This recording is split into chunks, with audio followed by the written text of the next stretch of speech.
Hindi pwedeng may korte sa ibang bansa, huhulihin mo tapos isasakay mo na lang sa eroplano. So, eto po tanong ko sa inyo. Paano kung sitting Supreme Court Chief Justice, sitting Speaker, sitting Senate President, sitting Cabinet Member, sitting President ng ating bansa, may isang international court na naglabas, yung PNP, huhulihin nyo na lang, sasakay nyo na lang sa eroplano, aalis na sa ating bansa. Diba? So, yung president, napaka-importante. Good evening, everyone. There's so much confusion. Hindi dapat ito. So, kanina, pasensya na po kayo kasi napaka-windy. So, baka hindi nyo po narinig yung sinabi ko.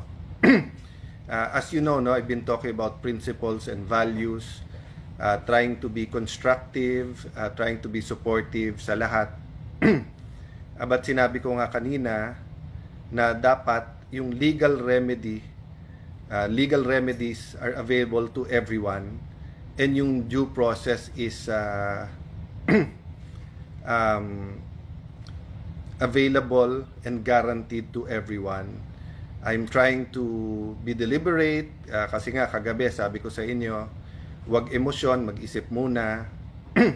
Kanina nung nag-unfold yung pag-aresto at wala pa yung warrant of arrest pero pinag-uusapan na nandyan na, I was soberly and quietly patiently listening. Yung isang channel pinila isa-isa ang mga kalaban ni President Duterte, from mga legitimate human rights lawyers, former Senator De Lima, those from the Philippine left, napakarami, and basically rejoicing. And I respect their rights, di ba? Pinaglaban nila to yung legal at sinasabing human rights sila. Pero hindi ba yung human rights due process? So let me stop there. In the first part, ang sinasabi ko, naiintindihan ko that there's always two sides to an argument.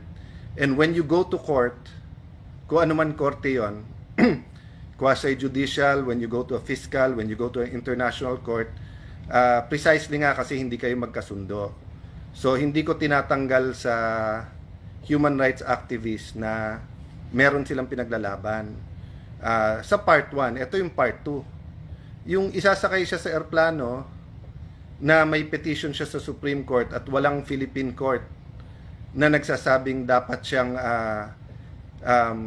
i-extradite or i-surrender sa Hague. Anong nangyari?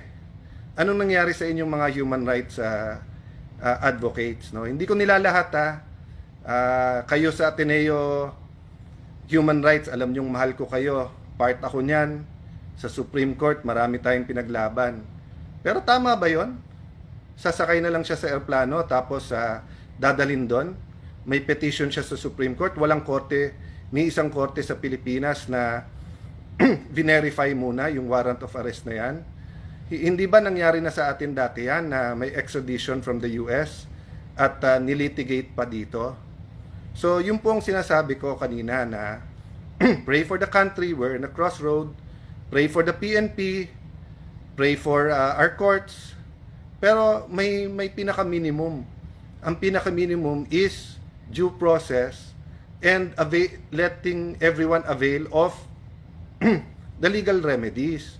Hindi pwedeng may korte sa ibang bansa, huhulihin mo tapos isasakay mo na lang sa eroplano. So, eto po tanong ko sa inyo. Paano kung sitting Supreme Court Chief Justice, sitting Speaker, sitting Senate President, sitting Cabinet Member, sitting President ng ating bansa, may isang international court na naglabas, yung PNP, huhulihin nyo na lang, sasakay nyo na lang sa eroplano, aalis na sa ating bansa? Diba? So, yung president, napaka-importante. Kung anong pinapakita natin sa lahat. So, sa akin, I continue to pray tonight. I appeal to everyone involved. Sinabi natin sa lahat, mahinahon, wag mapusok ang damdamin. Pero hindi ibig sabihin no, na pabayaan na lang natin kung may injustice na nangyayari. So, yun ang challenge ko ngayon sa mga human rights advocates. Hindi ba nung nasa DFA ako, kahit we disagree, pinaglalaban ko na makapagsalita kayo sa mga foreign, sa mga ibang bansa, sa mga embassy, sa human rights sa Geneva. Winelcome namin kayo. Sinabi ko sa mga embassy doon, kahit we don't agree, pasalitain sila. O, di ba may due process? So, I understand na happy kayo na may warrant of arrest. Happy din kayo na makakasuhan and the former president will now have to face that. But hindi ba part of facing it is kompleto muna legal remedies niya ngayon? So, hindi ko lang alam baka may nagsasalita na, baka tahimik pa. Tinitignan ko sa TV bago ako umalis kasi meron pa akong taping at appointment tonight. Tinitignan ko walang mga human rights na nagsasabing tama yung warrant of arrest pero sandali lang, mali na sinakay nyo na lang sa airplano at padadala nyo sa ibang bansa. Yung ang PNP pagka may hinuli, di ba, na aktivista, sabay-sabay na lahat ng mga human rights activists na ba't nyo hinuli, give them kailangan may abogado sila, kailangan due process, nabasahan sila and everything ganyan, no? So kanina binasahan ng Miranda rights, may warrant of arrest, so okay yon. Pero yung isasakay mo sa airplano, anong korte sa Pilipinas ang nag-order nun, di ba? So fellow lawyers, it doesn't matter if we're pro-admin, pro-Duterte, neutral, etc. Ang pinag-uusapan na dito, ano yung batas ng Pilipinas. And ako personally, I'm so uncomfortable. I'm much more than that, but I'm just trying to maintain my cool na pwede talagang a foreign court will order tapos arestuhin mo dito. Sige, sabihin mo pwede yon, but hindi ka pwedeng pumunta ng korte at hindi pwedeng i-sort out muna ng korte yon. Bigla mo na lang isasakay sa airplano. No wonder si Kitty sabi niya, this is the plane na kinidnap yung yung tatay ko, di ba? Pag sinabi mong kidnap, I'm not talking about the legal term, yung colloquial term, no? Yung ordinary meaning ng Pilipino. Kapag ka may legal authority ka na kunin yung isang tao, hindi kidnapping yon, di ba? So, maa-argue na kailangan arestuhin kasi nga, yun ang interpretasyon ng gobyerno natin ngayon, tapos whether sa krame or kung saan man siya i-detain, di ba? Pero, yung hindi mo binigyan ng 24 hours yung kanyang mga legal counsel na questionin to sa korte. So, no wonder yung bata, kidnapping ang tawag. And I think many Filipinos will interpret it that way, no? So, hindi ako pwedeng hindi magsalita kasi parati namin sinasabi sa aming show, Cayetano in Action with Boy Abunda, na yung tama, tama. Yun din ang turo ng tatay ko, yung tama, tama. Yun din ang nasa Biblia, kung anong tama ay tama. So I don't feel that I have to speak on all legal issues, and I really try to be supportive of each and every administration because I know mahirap maging nasa administrasyon, di ba? But at saka napakahirap po i-defend yung hindi natin kasundo, hindi natin kabate, yung lalo kung parati ka in-Alaska and everything. But ano ba yung bare minimum, di ba? Yung bare minimum is yung karapatan nung kalaban mo respetuhin at may karapatan siyang tumakbo sa korte. So I'll end there, but I hope na may nakikinig pa tayong lahat. I believe that lawyers are officers of the court. Yun ang turo sa atin sa law school. I don't think may pumapasok naman sa law school na hindi idealistic. Lahat naman tayo halos gumagraduate ng idealistic. Tapos nagiging practical pag nagpa-practice na, nasa gobyerno, nasa business. But there are times that we just have to stand up for what's right.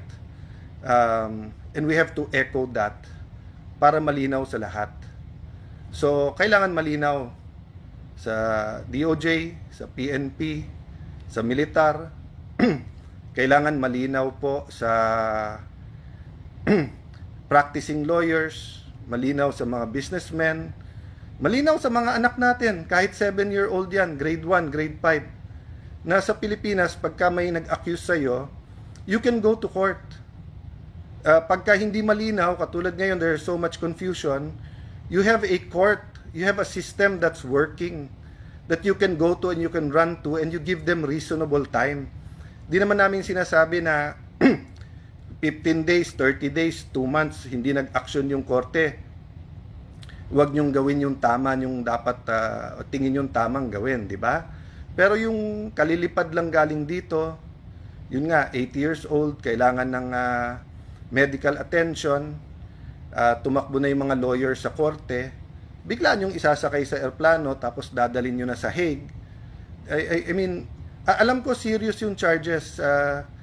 Isa po ako sa nagtanggol dyan, at isa po ako sa who listen to criticism, and I also criticize behind closed door, and I also drew the lines, no? Having said that, there was always a court to go to, and there was always palitan ng kuro-kuro, palitan ng ideas, palitan ng akusasyon para mapag-usapan, 'di ba? So si President Duterte, former President Duterte, iba magsalita sa human rights. Ako, I've always respected you. Kahit magkabila sa politika, I've always said that trabaho nyo yan.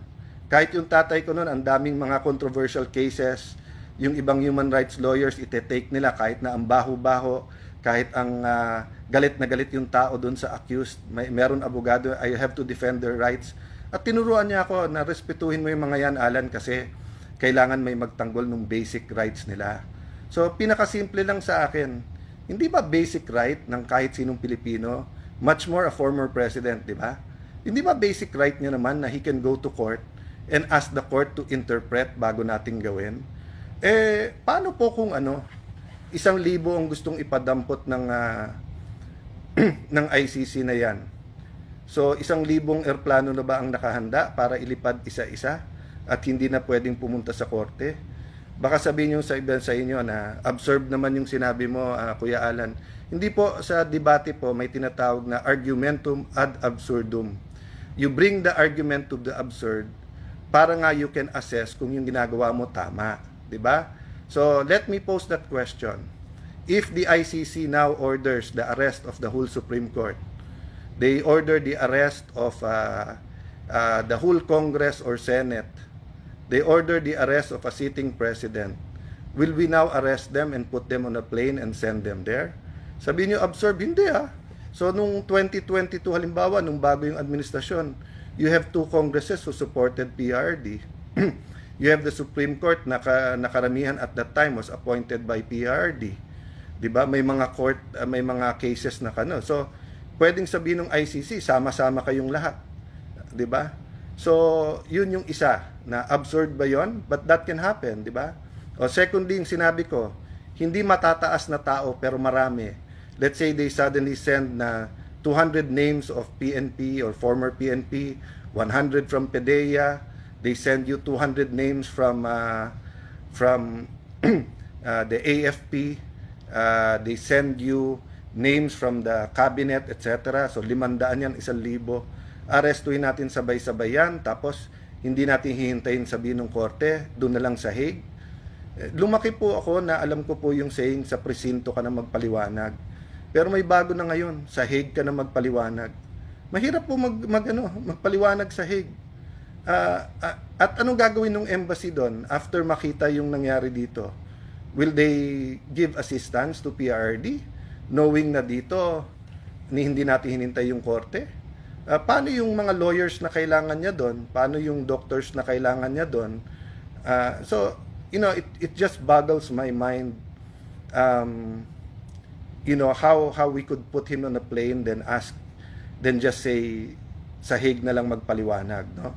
So, I'm talking to you from the heart, but I'm also a lawyer, a former speaker, former DFA secretary, former congressman, so, and a lawyer. So, di ba ang tinuturo sa atin, pinakasimple, ano ba yung reasonable?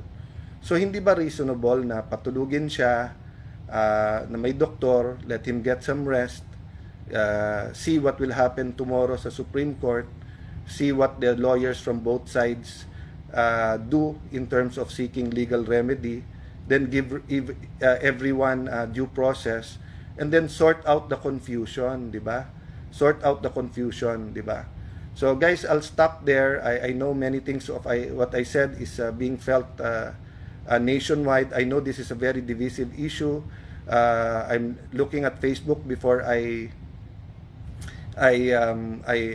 decided to speak.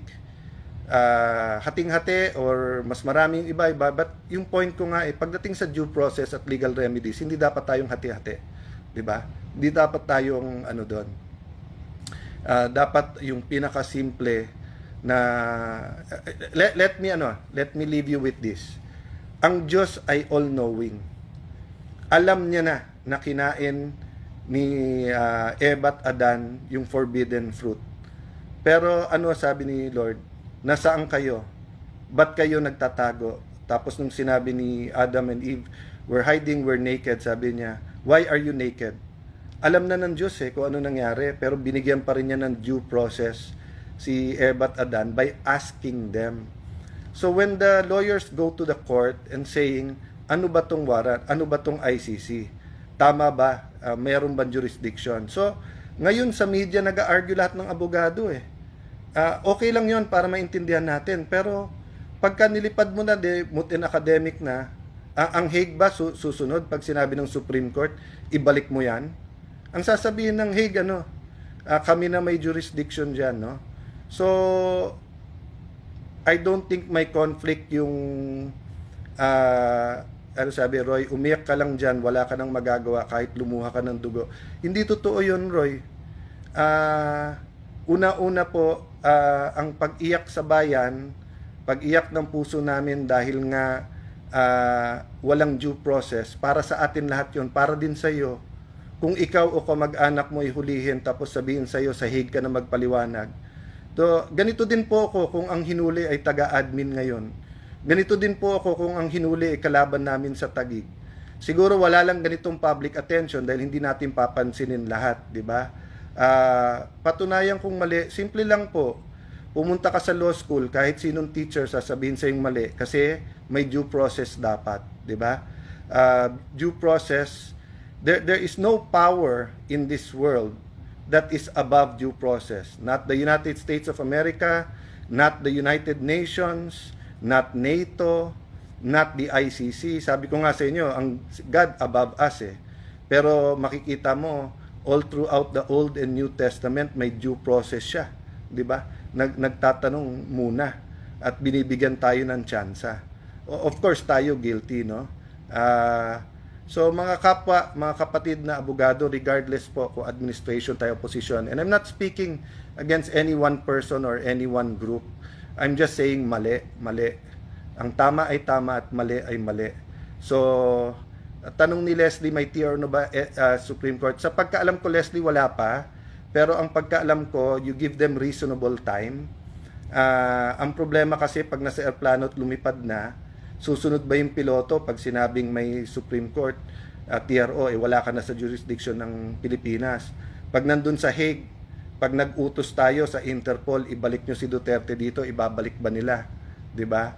So, 'di ba nangyari yan sa gusto ng US kunin na kaagad si Congressman Jimenez? Ang haba pa ng proseso na nangyari. Kasi nga binigyan pa nila ng lahat ng pagkakataon dito sa korte na magpaliwanag muna kung tama yung extradition or hindi, 'di ba? Sabi do meron na daw. So kung meron good. I really don't know. That's why I said meron pong confusion ngayon. Ang point lang po namin mga abogado, may legal remedies hindi mo pwedeng i-deny at saka yung due process. So yung due process pumapasok yun kung ibibigay mo yung legal remedies, 'di ba? So kung sasabihin mo, sige Alan, pwede ka magpaliwanag sa korte, pero tatalian mo ako, bubusalan mo ako, plaplatan mo kotse ko at hindi ako makapunta sa korte para i-file, 'di ba? So ano kaibahan 'yon pag sinakay mo siya sa eroplano at wala na siya dito, 'di ba? So I'm not saying he shouldn't face that. I'm saying if the court says and it's all legal, yun, 'di ba? Hindi ako naniniwala na kung ano ang sigaw, kung ano yung majority, kung ano yung tama, 'di ba? So let me stop there and ask everyone to say a prayer No, not for any specific group or political leaning. Say a prayer for our judicial system, say a prayer for our country, say a prayer for our children kasi nanonood sila dito. God bless you guys. Good night po.